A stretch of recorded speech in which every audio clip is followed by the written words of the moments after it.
Dan from Canada. Dan from Canada is back with us on Truth Wanted. Dan from Canada, how are you doing this week? Dan, Reverend, I'm doing pretty good. Awesome. Good to hear from another Dan. Somebody, the last super chat, by the way, put my name as Daniel, which is not untrue, but I'm so used to not hearing that anymore. I usually just go by Dan, and that always throws me off. Are you a Daniel, Dan from Canada, that just goes by Dan as well? Is that your government name, Dan?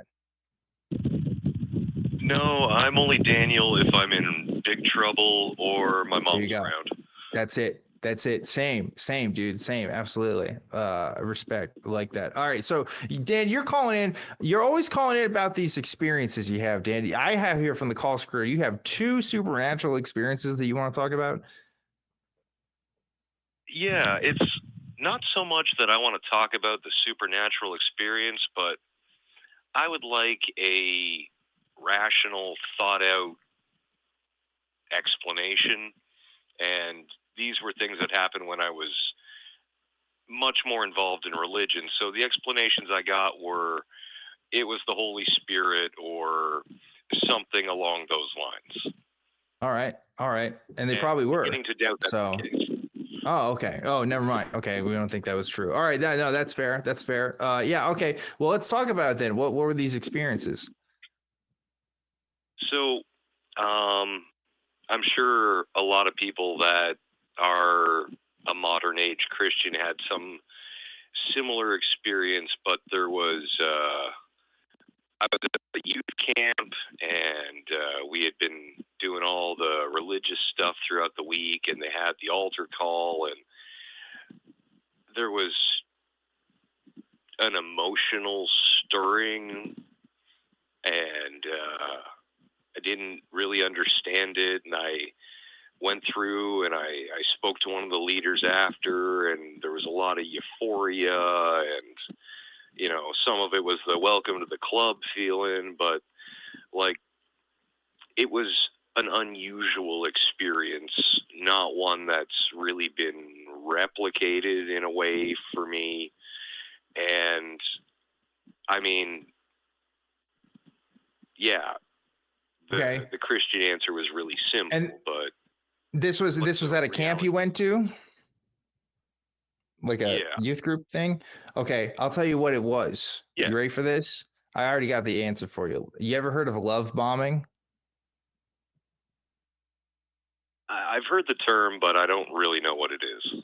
Okay, so love bombing is a manipulative tactic that people use, particularly cults, right? Not saying that you were part of a cult, but it happens in group development, in group dynamics, where when you're first forming in part of a group, that the authority leaders or the people in charge of that group are giving excessive compliments or attention or affection to those that are involved. I used to work at a Christian camp, and I see that this can happen because suddenly you're a kid that's at this camp where you have adults looking at for you 24/7, right? For a whole week straight, just focusing on you and your good time and your experience. And that's a lot of attention that a lot of kids don't have all the time, depending on what kind of backgrounds you come from. And not only are you letting them have a good time, you're also telling them that they're loved, that the Lord of the universe loves them as well, and that they're super special, and that they're going to go to heaven, and everything's going to be great. And yeah, you're a sinner, but you're going to be redeemed, right? That's prime grounds for emotional euphoria. It doesn't just happen in Christianity. You can see this. You can see recordings of people who, the kind of rich folks that go to these kind of retreats, where they do these really high intensive activities and stuff, and then they kind of cry afterwards. Like, this is a thing that happens all the time in group dynamics, and it's just because of stress, and it's a stress relief. And then again, there's also a little bit of that manipulation that's involved. Now, manipulation doesn't necessarily mean it's conscious. I'm not saying that they're actively trying to manipulate the kids that have it in that camp. I don't think I was trying to actively manipulate kids when I was a counselor at a camp, but I think the techniques that are often used kind of lend themselves to that. It's sort of just a byproduct of that. So I can definitely see where you're in a group setting and that kind of emotional euphoria can absolutely be explained through naturalistic means. I don't think you need to have any spiritual explanation there. So anyway, that's me just speaking off the dome, right? Obviously I wasn't there, but that's where my head goes. What do you think of that?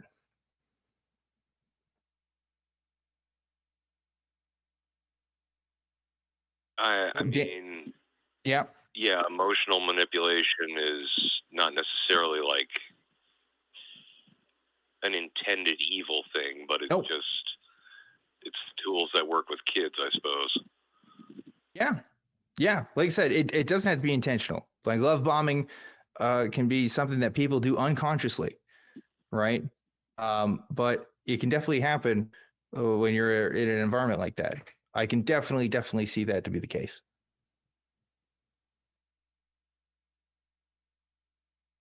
Okay. I mean, yeah, that's kind of a straightforward answer. That's what I was kind of asking for. Okay, cool. Yeah, there you go.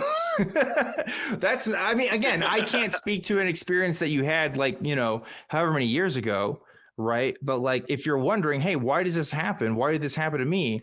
It happened to lots of other people. That's not going to happen when you're just like, I don't know, at work with your coworkers, right? It's going to be in very specific circumstances. And it's not because they're more spiritually charged. It's just because, again, like especially when you're at a camp, right?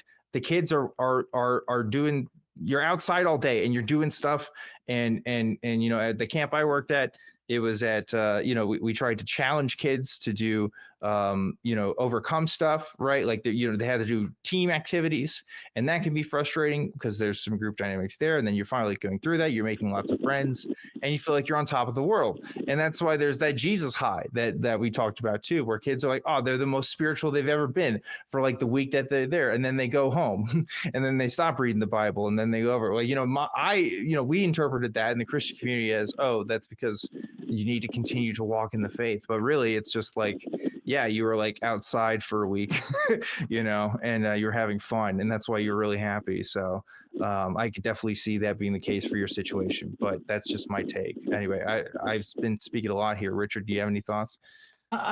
Dan, are these because on the call screener's notes it says the supernatural experiences? Is it something that you would consider kind of supernatural, or is it just kind of as Dan was talking about, this feeling of kind of euphoria, or is it kind of a euphoria? Are you asking me, or are you asking the other Dan? The caller, okay, yeah. Okay. Sorry.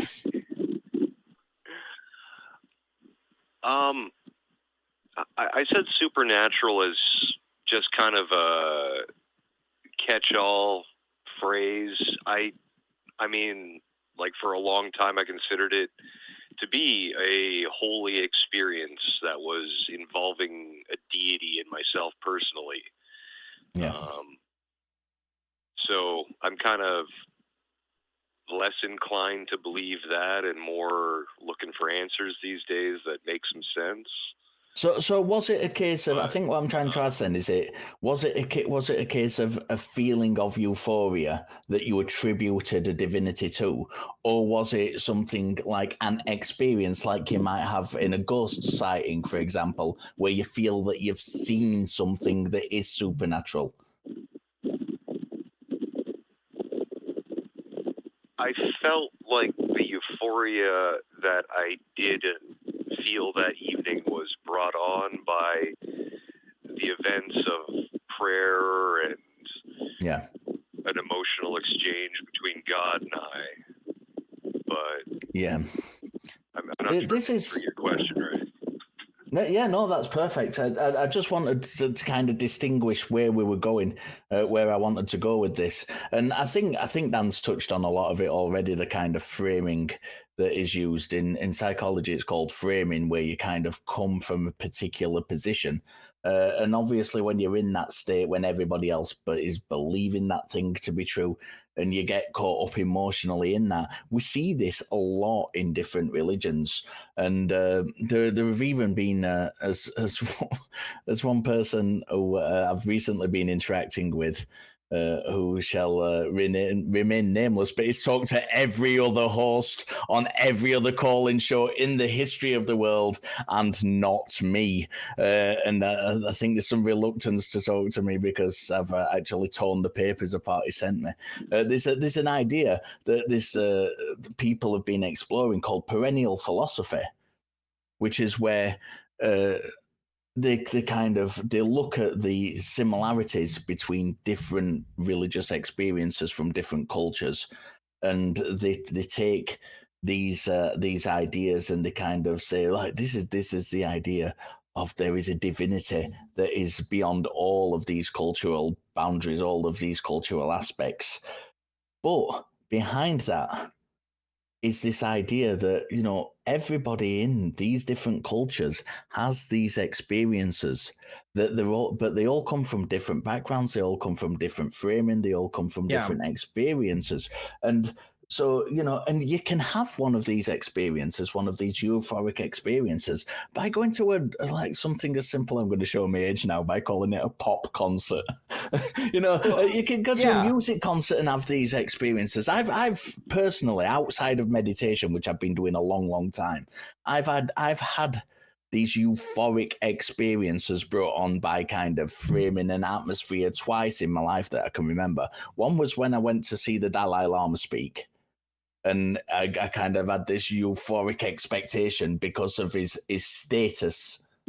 It was nothing supernatural, and it was just the kind of anticipating of seeing somebody that famous. The other time was when I saw, you know, one of my favorite bands for the first time. And I'd got this built-up excitement because I was finally getting to see these people I'd admired for so long. And it was the same experience. It was the same experience for the holy person, the allegedly holy person, as it was for the popular culture artists, as it is in meditation. Yeah, I mean, sorry, I'm interrupting. No, go on, Dan. Please I go. was just thinking, like, look, you saw that, you know, that documentary from Hulu about WeWork, right? I mean, again, this happens in all kinds of contexts outside of religious contexts, right? Theranos, they always talk about how they partied and they made the people that work in there feel special and they were going to change the world and stuff, right? Like, and then they describe those feelings in retrospect as being euphoric, right? That definitely happens in lots of group settings, and Christianity definitely takes advantage of that. Again, just speaking as my experience as a camp counselor, I was a camp counselor at that camp for 2 years. And I was there for 13 weeks at a time. And I was worshiping two times a day, once in the morning, once at night, every day, except Saturdays was only on the mornings. And then Sundays was only in the evenings. Okay. So when you're doing it that long, I just saw how the sausage was made. You know, it's just like, it's definitely a manufactured process that people can engage in. And I don't think at the time I was actively trying to make so, and we talked about that too at the camp. I don't think we wanted to make inauthentic experiences happen, but you know, when you turn the lights off and the music gets real low and then the guy comes on stage, is like, hey, listen, I know you've been thinking about, you know, that sin. I don't know. You got lust in your heart, you 16-year-old child who probably has a crush on a kid at school, you know, like, yeah, okay. You know, it's definitely a thing. It's a thing. It's definitely not spiritual. It's just people mess with other people, I guess. So there you go. And that manipulation's found in different religions as well. You find it in all different religions. I'm very fortunate. I think I'm very fortunate. Other atheists and skeptics might disagree and think, well, why would you waste your time doing that? I'm very fortunate that I've been at the guests at Buddhist monasteries and mosques and things. I visit them quite a lot. And yeah, I see this kind of this framing, this feeling of euphoria come out from people of different religious backgrounds all the time, and it is manipulation. You know, on the kind of base level. Sometimes they're not aware that they're manipulating people. But that's essentially what it is. They're manipulating. You know, it's a form of psychological manipulation, whether it's, you know, done intentionally or not. And it's just taking advantage of how our brains work and interact with the world. So yeah, there's nothing supernatural at all about it, but it can be an overwhelming experience. People attribute so much to these experiences to the point where they do start. It changes people. I've had friends who've been atheists who've converted to Islam. I've had friends who are atheists who've converted to Buddhism because of the strength of these experiences within them. That's true. Then, and you know, it is a thing. That I think that's all there is to really say on it. It is a known psychological phenomena. Yep. It's true. Now I'm just thinking about youth pastors just like doing corny stuff. Like, hey kids, you seen that new Michael Bay Transformers? Well, how's Jesus transformed your life recently? You know, you like the Avengers? Well, how about when God avenges you from your sins, from death? I don't know. I could do that all day. That's probably a fun thing that maybe I'll do later. But anyway, Dan, I think that's all the time we got for this call. But have we given you an answer you're satisfied with? Are you satisfied with your customer service today on the line with us? Oh, don't worry. I'll rate you 5 stars on the company Great. survey. Thanks so much. We appreciate it. I appreciate you guys. Those were good, solid answers. Awesome. Thank you, Dan. Thanks for calling in. And thanks for sharing with that, because it's important when we talk about that stuff. Like, I feel like half of Christians in particular are Christians because they have moments like that, where, I don't know, they're in a group setting, they think they feel God. And I don't know. Is that a good thing or a bad thing? I mean, it's fine if you're not in a high control group, I guess. If you're in a high control group and people are taking advantage of you, yeah. But like at the same time, though, are you deluding yourself anyway? Which, I mean, you kind of are if you think that there's something else going on. But